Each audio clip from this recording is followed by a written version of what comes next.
தமிழ்நாட்டில் தற்போதைய அரசியல் ஹாட் டாபிக்கில் இருப்பது காங்கிரஸ் தான். நாள்தோறும் சுவாரஸ்யமான தகவல்கள் காங்கிரசிலிருந்து வெளியாகிக் கொண்டிருக்கின்றன. தற்போது வெளியாகியிருக்கும் தகவல் அனைவரின் கவனத்தையும் அதிகமாகவே ஈர்த்திருக்கிறது. திமுக கூட்டணியில் இருக்கும் ஒவ்வொரு கட்சிகளும் தேர்தல் நேரத்தில் அதிக தொகுதிகளை ஒதுக்க வேண்டும், சாதகமான தொகுதிகளை அளிக்க வேண்டும் என்பன உள்ளிட்ட கோரிக்கைகளை முன்வைத்து வருகின்றன. இது தேர்தல் நேரத்து நடைமுறைதான். இதை பெரும்பாலும் சரி செய்து விடலாம். ஆனால் கூட்டணியின் தலைமைக்கு உடன்படாத கோரிக்கைகளுடன் காங்கிரஸ் களமாடி வருவதாக கூறப்படுகிறது. இதனால்தான் தற்போது காங்கிரஸ் பற்றிய பேச்சுக்கள் அதிகமாக இருக்கின்றன. ஆட்சியில் பங்கு, கடந்த தேர்தலில் போட்டியிட்டதை விட கூடுதல் தொகுதிகள் என்பது காங்கிரஸ் கட்சியின் பிரதான கோரிக்கை. இது உடன்படாவிட்டால் கூட்டணி மாற வேண்டிய சூழல் உருவாகும் என்கிற துணியிலேயே காங்கிரஸ் நிர்வாகிகளின் செயல்பாடுகள் இருப்பதாக தெரிகின்றன. திமுகவுடன் காங்கிரஸ் குழு பேச்சுவார்த்தை நடத்திக் கொண்டிருக்கிற வேளையில் காங்கிரஸ் முன்னணி தலைவர் ராகுல் காந்தியின் நெருங்கிய சகா என்று அறியப்படும் பிரவீன் சக்கரவர்த்தி தாவேக தலைவர் விஜயை சந்திக்கிறார். தமிழ்நாடு வளர்ச்சியடைந்த மாநிலமாக திகழ்வதாக திமுக துணை பொதுச் செயலாளர் கனிமொழி கூறியதை மறுத்து பொதுவெளியில் பிரவீன் சக்கரவர்த்தி பதிவிடுகிறார். பாஜக ஆளும் உத்தரப்பிரதேசத்தை விட தமிழ்நாடு கடன் அதிகம் வாங்கியிருக்கும் மாநிலம் என்ற புள்ளி விவரத்தையும் வெளியிடுகிறார். பிரவீன் சக்கரவர்த்தியின் செயல்பாடுகளுக்கு கூட்டணியில் இருக்கும் கட்சிகள் கண்டனம் தெரிவிக்கும் போது காங்கிரசின் உட்கட்சி விவகாரங்களில் பிற கட்சிகள் தலையிட வேண்டாம் என தமிழ்நாடு காங்கிரஸ் கமிட்டியின் தலைவர் செல்வ பெருந்தகை அழுத்தமாக கூறுகிறார். இது கூட்டணியில் சலசலப்பை ஏற்படுத்தியது. கன்னியாகுமரியில் தாவேக தலைவர்களுடன் கிறிஸ்துமஸ் நிகழ்ச்சியில் காங்கிரஸ் நிர்வாகிகள் கலந்து கொண்டதும் அதிகமாக பேசப்பட்டன. கட்சி மேலிட பொறுப்பாளர் கிறிஷ் சோடாங்கருடன் சேர்ந்து ஆட்சியில் பங்கு என்ற கோரிக்கையை பொதுவெளியில் அறிவிக்கிறார் செல்வ பெருந்தகை. மதிமுக பொதுச் செயலாளர் வைகோவின் நடைபயண துவக்க விழாவை செல்வ பெருந்தகை புறக்கணித்திருப்பதற்கான காரணம் ஒன்றும் பேசப்படுகிறது. நடைபயண அழைப்பதில் விடுதலை புலிகளின் தலைவர் பிரபாகரனின் படம் இடம்பெற்றிருந்ததால் செல்வ பெருந்தகை புறக்கணித்ததாக கூறப்படுகிறது.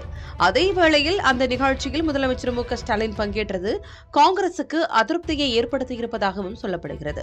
இந்நிலையில் காங்கிரசில் உட்கட்சி பூசல் தொடர்வது கட்சியை அழிவு பாதைக்கு கொண்டு சென்றுவிடும் என்று காங்கிரஸ் எம்பி ஜோதிமணி வேதனை தெரிவித்திருக்கிறார். அதே நேரம் தாவேகாவுடன் கூட்டணியில் இணையாமல் திமுக கூட்டணியில் தொடர்ந்து கொண்டிருப்பதை கண்டித்து காங்கிரஸ் செயற்குழு உறுப்பினர் பதவியிலிருந்து சூரிய பிரகாசம் என்பவர் ராஜினாமா செய்திருக்கிறார்.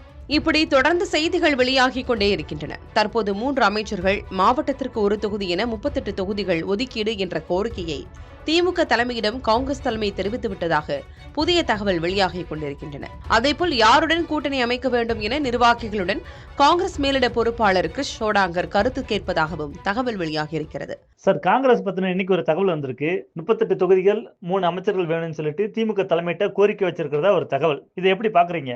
அதாவது அதிக இடங்கள், அதிக ஆட்சியில் பங்குன்ற விஷயத்தை காங்கிரஸ் கட்சியின் மேலிட பொறுப்பாளர் அந்த கிரீஷ் சோடங்கர் ஏற்கனவே சொல்லியிருக்காரு. அதை செல்வ பெருந்தகை உறுதிப்படுத்தியிருக்காரு. ஸோ அதிக இடங்கள்ன்ற விஷயங்கள் ஏற்கனவே காங்கிரஸ் சொல்லிட்டு இருக்கிற ஒரு விஷயம்தான். அதிகாரத்தில் பங்குன்ற விஷயத்துக்கும் காங்கிரஸ் சொல்லிட்டு இருக்கிற விஷயம்தான்.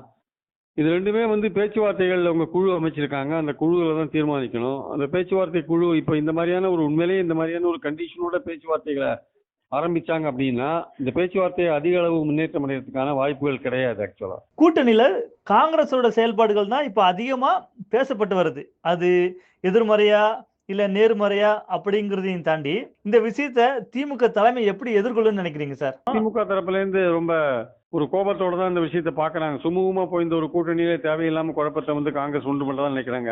ஏதாவது அதிக இடங்கள் கேட்கறது, வேறு எந்த விஷயமா இருந்தாலும் கமிட்டி பேசும்போது பேசிக்கலான்றதான் அவங்களுடைய பாயிண்டா இருக்கே தவிர வெளியில எதுக்கு பேசுறாங்க அப்படின்றதான் பாயிண்ட். எங்க திமுகல இருந்து ஒருத்தரும் இதை பத்தி யாரும் பேசுறது இல்லைன்றது ஒரு முக்கியமான விஷயமா நம்ம பார்க்கணும். நம்ம அந்த கூட்டணியோட தர்மத்தை அவங்க கட்டி காப்பாத்துறதுல ரொம்ப தெளிவா இருக்காங்க. இந்த மாதிரி நேரத்துல கூட்டணியில இருக்கிற மத்த கட்சிகள் காங்கிரஸோட செயல்பாடுகளை எப்படி பார்ப்பாங்க? அவங்களுக்கு எல்லாருமே அதிகமான சீட் கிடைச்சிட்டு இருக்காங்க. காங்கிரஸ் கூட்டணி விட்டு போனா அவங்களுக்கு அதிகமான சீட் கிடைக்கும்ல, அதனால அவங்க அதை பத்திலாம் ஒன்றும் பேச மாட்டாங்க. காங்கிரஸ் அப்படியே ஏதாவது தகராறு பண்ணிட்டு போறதுன்னா போட்டோம், அந்த 25 இடங்களை நமக்கு பகிர்ந்து கொடுப்பாங்கன்னு அவங்க நினைப்பாங்க. அதுதான் அவங்களுடைய நோக்கமா இருக்கும். திமுக இல்லை என்றால் தாவேக என்ற மாற்று முடிவில் காங்கிரசின் முக்கிய நிர்வாகிகள் சிலர் இருப்பதன் வெளிப்பாடே இதற்கெல்லாம் காரணம் என்று கூறப்படுகிறது. இத்தனை விஷயங்களையும் அமைதியாக பார்த்து வரும் திமுக என்ன முடிவு எடுக்கப் போகிறது என்கிற எதிர்பார்ப்பு மேலோங்கி இருக்கிறது.